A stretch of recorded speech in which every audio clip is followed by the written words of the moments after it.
Dan Albro and the Living Planet Aquarium Medium Business of the Year Award. We are in the middle of a desert, and so I think, going back to Brent Anderson's original, our founder, the original message of he wanted to bring the ocean, and not just the ocean. It is an aquarium, but it is so much more. It really is a living planet.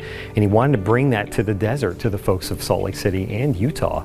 Volunteering is really something, it's a commitment that somebody has. They don't just do it, right? They have to believe in it. They have to have a passion for it. And for us to see volunteers who just really wants to work in an aquarium with animals and things of that nature, it's actually pretty astounding to me. One of my jobs, especially after COVID, was to reach out to our volunteers. And then we started doing recruiting because we did lose a lot of folks due to COVID. They moved on to other things in their lives. One of the things I wanted to do is I teach something called Certified Interpretive Guide class. And it's primarily for folks, educators, who work with guests, either in an aquarium or a zoo museum. And one of those things was to talk about how do you work with guests with disabilities.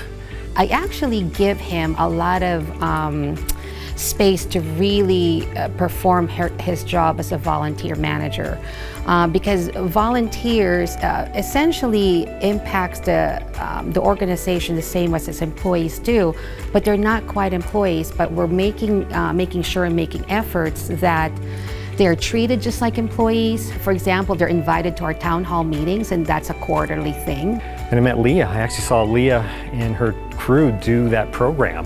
I went up and introduced myself to Leah after the program and said, I need you to come to the aquarium, and I'd love for you to do this class for my CIG class. But in the last year, they've reached back out to have us do some very specific trainings for their volunteer group. The intent of having us come and do that training with the volunteers was to make sure that the volunteers had a basic and general understanding of disability and how to communicate with and about people with disabilities.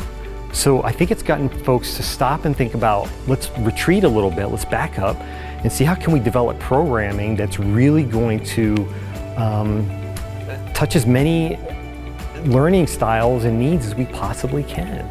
My team and I were walking through there, and one of the volunteers actually came up to us and said, I was in your last training, and I can't tell you how much this has helped me to better connect with students that come in or individuals with disabilities, and I've definitely taken some of the things that you shared and I've put it into practice. Our education staff, they're amazing, they're wonderful, very smart, very creative, and they're already starting to brainstorm on some of the things that they can do.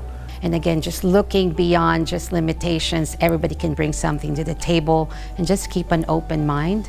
I want folks to have a good time here. I want them to learn something too.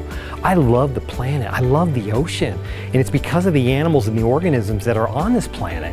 And I want to share that with our guests. And, I'm getting emotional. Sorry, I love what I do.